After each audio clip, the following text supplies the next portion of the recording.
Hello friends, welcome to Sahis healthy kitchen vlogs. పసిపిల్లల నుంచి పెద్దవాళ్ళ వరకు ఎవరికైనా సూట్ అయ్యే ఒక మంచి సున్నిపిండిని మీకు ఈరోజు చూపిద్దాం అనుకుంటున్నాను. దీనివల్ల స్కిన్ కూడా చాలా బాగుంటుందన్నమాట. దానికి కావాల్సిన ఐటమ్స్ అన్నీ ముందుగా ఇలా రెడీ చేసి పెట్టుకుందాం.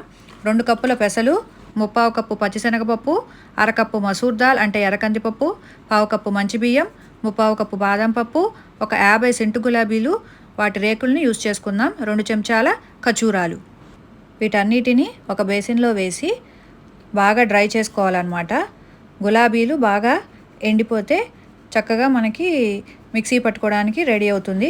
బాగా మెత్తగా పట్టుకోవాలన్నమాట. అప్పుడు మనకి స్కిన్కి కూడా చాలా స్మూత్గా ఉంటుంది. 1 మంత్కి ఒకసారి కనుక స్టోర్ చేసి పెట్టుకుంటే ఫ్రెష్గా ఉంటుంది. గానుగు పట్టిన నల్ల నువ్వుల నూనె కానీ ఆలివ్ ఆయిల్ కానీ మసాజ్ చేసుకుని ఈ పౌడర్తో నలుగు పెట్టుకుంటే స్కిన్ గ్లోగా హెల్తీగా ఉంటుంది. సో డెఫినెట్గా ట్రై చేయండి. Thank you for watching. Please like, share and subscribe.